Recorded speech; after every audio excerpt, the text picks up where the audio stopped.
such a beautiful day. This apple cider. Romanticizing your life. That is the goal.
I'm so curious, do you have like a Barnes & Noble like map or like path that you take? Because for me, I always start with new releases, then I go to YA, then I go to adult science fiction and fantasy, and then I end up in fiction and romance. That's like usually what I do, at least.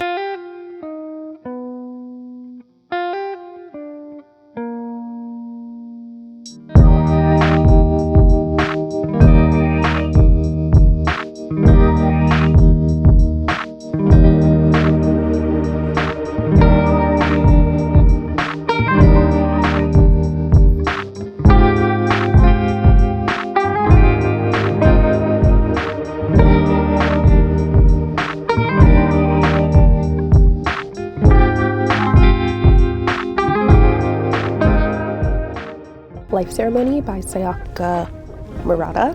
I read this a year ago, and it is not traditionally thought of as spooky. It's not horror, but it's weird. It's really bizarre. The title story, Life Ceremony, is so creepy. Like, it literally has to do with cannibalism, so I think that it fits well with the Halloween theme. This book, Long Live the Pumpkin Queen, I loved reading about Sally Skellington's like backstory, and she goes on a honeymoon with Jack, and it's just delightful. And there was also a twist at the end that I wasn't expecting as well, so really enjoyed this book. Would highly recommend for fall. My next recommendation is White Smoke. When I first read this book, like, it freaked me out. It's about gentrification. It's about this girl moving to a small town in like this really creepy house. I literally remember being on my commute to work. I was living in Chicago at the time, on my morning commute at 8 a.m.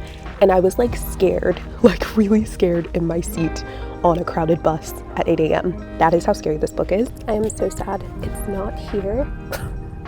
It's not here. So I'll just talk about the book. The book is called Skinfolk by Nalo Hopkinson, and it is one of my favorite books of all time. It's a book of short stories. She's a Caribbean author, so most of her characters are Caribbean, and the stories are so creepy. Like, it's things like demons and monsters and AI out of control. So it's a really good book, and I'm sad it's not in Barnes & Noble, but this is a reminder that a lot of books that you will really love, you could probably find at the library or on Kindle Unlimited or somewhere where they support smaller and indie authors. So just something to think about. But I love that book, would highly recommend. So I don't actually read manga, but I want to get into it, especially since I'm studying Japanese. One I'm going to recommend is called The Ascendance of a Bookworm. Oh my god, I have not read this manga, but I've watched the show, and it is the coziest, like, most lovely safe space I have ever felt. Like, look at this cover. And on the cover it says, "I'll do anything to become a librarian." So it's about this like reclusive, like sort of introverted librarian who wakes up and she's like in a little kid's body in like another time period in another place, and she doesn't know where she is, and she's unraveling the mystery, and she's sad because the only thing she wanted was to become a librarian as an adult. And so that's the whole like purpose. And I think it has a lot of volumes, and it also has a show, like I said, that's really good. But yes, cozy vibe. This whole series centers like these sisters, and they're all witches, and they live in this small town that is almost like Halloween Town, almost exactly like Halloween Town. Like everybody's magical, everybody knows about magic. The first book is a mermaid, and it's like a mermaid and a man.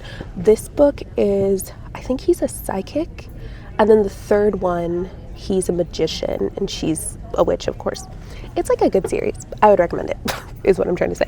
I was walking and I came across this little library and this edition of Pride and Prejudice, and like it just feels so old. Like the pages are like a little yellowed, and I read this once before, but I think I was 18. I could understand it, but I didn't have I don't think I had the maturity to appreciate it.